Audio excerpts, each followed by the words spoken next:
రాబోయే ఎన్నికల్లో పరకాల నియోజకవర్గం నుంచి తాను పోటీ చేయడం ఖాయమని కొండా సుష్మిత ప్రకటించారు. తమ కుటుంబ రాజకీయ ప్రస్థానం పరకాలలోనే ప్రారంభమైందని ఆమె పేర్కొన్నారు. ప్రజలకు సేవ చేయాలనే లక్ష్యంతోనే రాజకీయాల్లో కొనసాగుతున్నామని తెలిపారు. పరకాల ప్రజల ఆశీస్సులతో ఎమ్మెల్యేగా గెలిచి అభివృద్ధి పనులు చేపట్టాలని సంకల్పించానని చెప్పారు.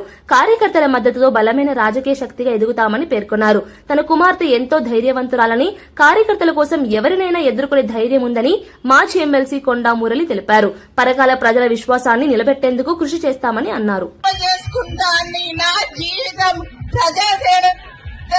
అనే చెప్పడానికి ఏం సంశయిస్తలేను.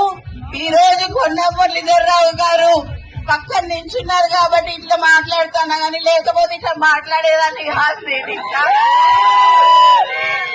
కొంచెం శాంతంగా మాట్లాడమన్నారని మాట్లాడినా, లేకపోతే ఎట్లుంటుందో తెలుసు కదా.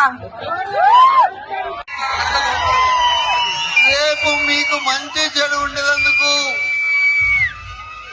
మరి ఇక్కడనే ఉంటది. మరి మీ బాగోగులు చూసుకుంటది. నాకన్నా ధైర్యవంతురాలు మొన్ననే మీరు చూసిండ్రు. వాడేవాడు వీడేవాడు కొండ మురికి ఎదురేవాడని, కానీ మొన్న ఇంటి ముంగడ చూసిండ్రు. చిట్టక తిట్టాలంటే ఎవరిని పడతావు అని తిడుతుంది. వీడు వాడని చూడది. ఇలా కార్యకర్తల కోసం ఏదైనా చేస్తుంది. ఈరోజు ఒకటే చెప్తున్నా, నాకు కీచుకొండ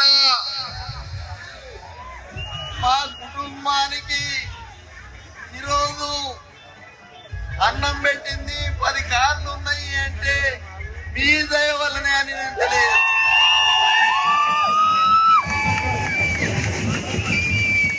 నేను ఆ సాగు నుంచి బయటపడ్డా అంటే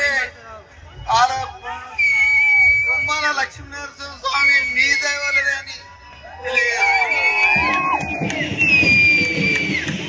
మరి ఎందుకంటే ఒకటే చెప్తున్నా,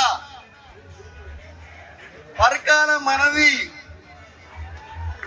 రేపు ఎవరు వచ్చినా కొండా సురేఖనిగా వాడు